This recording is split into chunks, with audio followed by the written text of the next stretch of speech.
La fois passée, j'ai parlé de la prière. Au sein de la communauté Le Champion par Christ, le mois de mars vient de finir.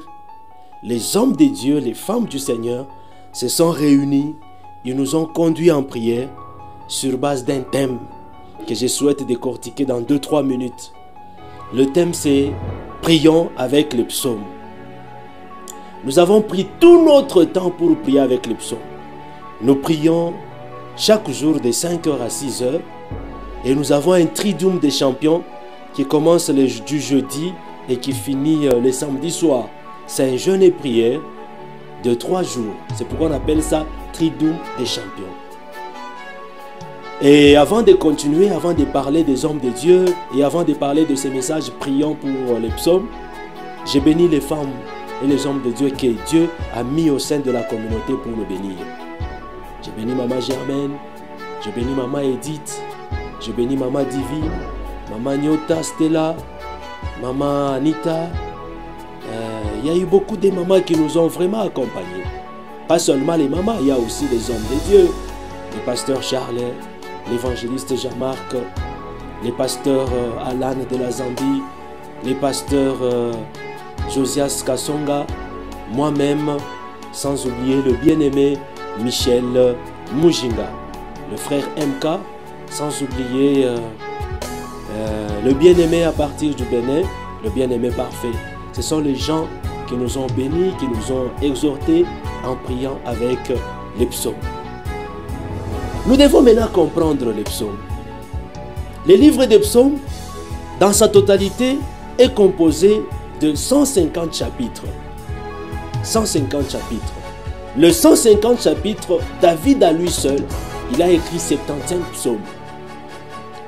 Il y a Asaph, lui à son tour a écrit 12 psaumes. Il y a Korah qui a écrit 10 psaumes. Et les 7 autres psaumes ont été écrits par Ézéchias, suivis de 4 psaumes qui ont été écrits par chaque personne, les 4 personnes, les 4 auteurs. Le premier auteur c'est Ethan, le deuxième c'est Salomon, le troisième c'est Herman et le quatrième c'est Moïse. Et il y a aussi 42 psaumes dont on ne connaît pas les auteurs jusqu'au jour d'aujourd'hui, mais les recherches continuent. Mais par habitude, quand nous voulons parler des psaumes, nous disons toujours David a dit dans le livre des psaumes. Ce n'est pas David. Tous les livres de psaumes n'ont pas été écrits par David. David en a écrit 75, il a écrit beaucoup en fait. Mais les restes, il y a aussi les psaumes de Moïse, les psaumes d'Ézéchias, ainsi de suite. Maintenant, il y a un élément qui m'intéresse beaucoup, c'est que les psaumes sont des chants. Je dis bien, les psaumes sont des chants. Les chants sacrés qui étaient chantés dans des temples par les adorateurs juifs à l'époque. Et dans le livre de psaumes, nous trouvons plusieurs expressions qui interviennent. Nous trouvons l'expression de joie, l'expression de confiance. Nous trouvons aussi l'angoisse. Nous trouvons l'appel à l'aide. C'est-à-dire, pendant que vous lisez les psaumes, vous trouverez ces expressions-là qui interviennent. La joie, la confiance en Dieu, l'angoisse, l'allégresse, l'appel à l'aide, le soutien. Alléluia. Mais si vous vous rendez compte, vous comprendrez que tous les psaumes tournent autour de Dieu. C'est-à-dire, quand on fait appel, c'est appel à Dieu. Quand on pleure de l'angoisse, à la fin, on finit toujours par appeler Dieu pour que Dieu vienne nous appeler, nous amener sa consolation. Les psaumes sont également les paroles d'assurance, d'espérance de la part de Dieu. Assurance et espérance de la part de Dieu. Et aussi dans les psaumes, nous y trouverons aussi les instructions de Dieu, tout en lui restant fidèle. Et autre chose, dans l'ensemble de tous les types de psaumes que nous avons dans tous les 150 livres de psaumes, vous vous rendrez compte que ces psaumes-là sont caractérisés par deux thèmes principaux. Premièrement, la louange. Beaucoup de psaumes commencent et finissent souvent par un appel à la louange de l'Éternel. et par des déclarations de louanges.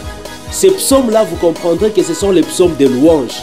Lorsque vous les commencez, retenez que vous voulez louer Dieu, retenez que l'auteur cherchait à louer Dieu. Le deuxième type de psaumes, ce sont les psaumes d'action de grâce. Très souvent, qui commencent par un appel en rendant grâce à Dieu. Et troisième type de psaumes, ce sont les psaumes de lamentation. Et qui commencent souvent par la lamentation de désespoir. Un appel à l'aide adressé à Dieu. Et qui se termine généralement dans l'espérance et la confiance à la délivrance de l'Éternel. Et autre type de psaume, c'est les psaumes de sagesse. Dans les psaumes de sagesse, vous trouverez que les auteurs ont souligné le point fort des contrastes entre la pitié, la méchanceté, et à la fin, ça donne les instructions pour vivre dans la piété et les avertissements pour éviter la voie du mal. Autre type de psaume, c'est les psaumes royaux. Les psaumes royaux, il y a le terme roi qui se cache. C'est-à-dire, ce sont les psaumes, ou les termes qui est beaucoup plus utilisé, le roi. Ces psaumes est évoqué souvent par les souverains rois de Dieu. Le roi de la lignée de David. La relation privilégiée qui lie Dieu à David, ou qui lie le roi à Dieu. Alléluia. Autre type de psaume, c'est les psaumes de confiance. Les psaumes de confiance communiquent la foi du psalmiste envers Dieu. C'est-à-dire le psalmiste, quand il vous écrit, quand vous lisez, vous comprendrez que le psalmiste veut nous communiquer la foi qu'il avait envers Dieu. Par contre, par exemple, la délivrance du peuple d'Israël en Égypte, la conduite de son peuple à travers le désert, l'entrée du peuple d'Israël en Canaan. Tout ça, ça fait partie des psaumes de confiance, sans oublier aussi les psaumes historiques. Ce sont là les différents types de psaumes. Et pendant que vous priez avec, vous devez savoir vous êtes dans quel type de psaume. Et la question à laquelle je souhaite un peu tirer votre attention, c'est comment lire et comprendre les psaumes. Comment lire et comprendre les psaumes? Premièrement, vous devez choisir un psaume. Pas seulement les choisir, vous devez faire un effort de l'étudier. La bonne façon d'étudier les psaumes, c'est de lire plusieurs fois ces psaumes, répéter les mots et ces phrases. La deuxième méthode, ou un deuxième principe qui vous permet de comprendre les psaumes, c'est d'étudier sa structure et observer la progression de la pensée du psalmiste du début jusqu'à la fin. Pourquoi il a commencé comme ça? Pourquoi et comment il a fini comme ça? Aborder une idée ou plusieurs idées pour découvrir ce que les psalmistes souhaitaient transmettre en écrivant les psaumes. Et à défaut, découvrir aussi c'est quel type de psaume que vous avez devant vous. Troisième principe, vous devez noter le verset dans lequel une pensée est exprimée. C'est-à-dire, vous devez écrire un verset. Au-delà de ça, vous devez aussi souligner les étapes préliminaires qui doivent vous accompagner dans votre étude.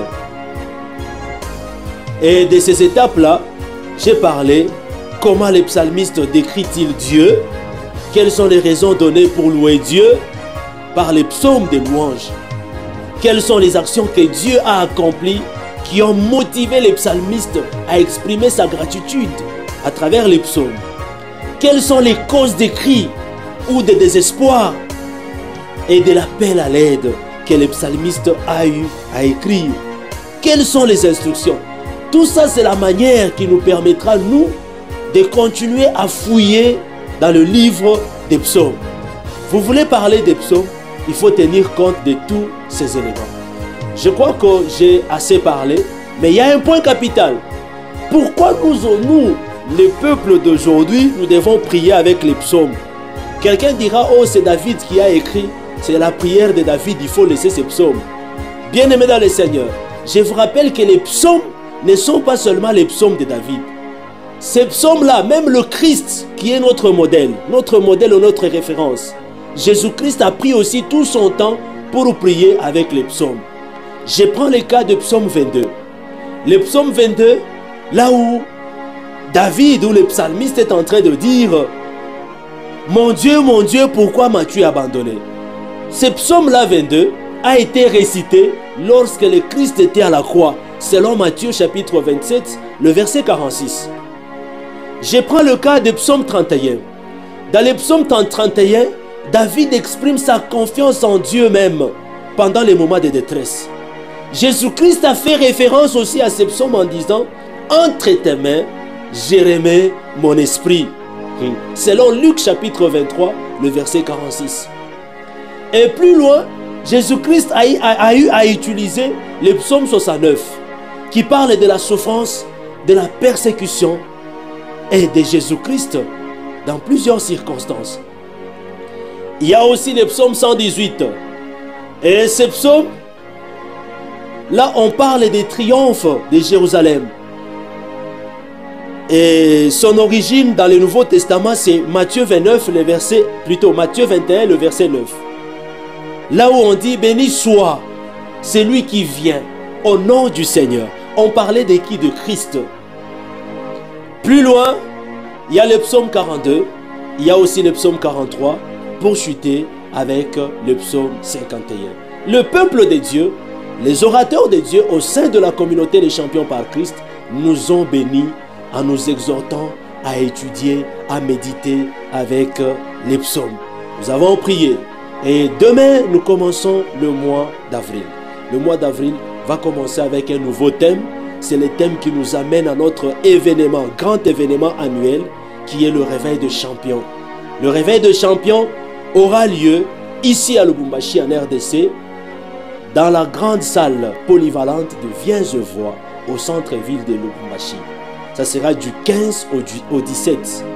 Le 15, nous sommes là. Le 16, nous sommes là. Le 17, nous sommes là. De 9h à 16h. Et pendant ces 3 jours, nous, le peuple de Dieu, membres de la communauté Les Champions par Christ, nous serons là. Et nous vous invitons aussi à vous manifester. Nous vous invitons aussi à participer dans cet événement. C'est un événement qui va bénir tous les enfants de Dieu. C'est un événement qui va bénir tous les hommes de Dieu qui croient à la délivrance, qui croient au salut par l'amour de Jésus-Christ. Je ne peux pas finir sans toutefois saluer toute l'équipe qui m'accompagne, surtout l'équipe technique. Je vois le frère Joe Kabasele, je vois le bien-aimé de Gracia Sulombe Bondo. Ces bien-aimés-là nous accompagnent chaque jour et ils seront là, nous serons là pendant 3 jours pour célébrer Jésus-Christ, le réveil de champion. Que Dieu vous bénisse abondamment.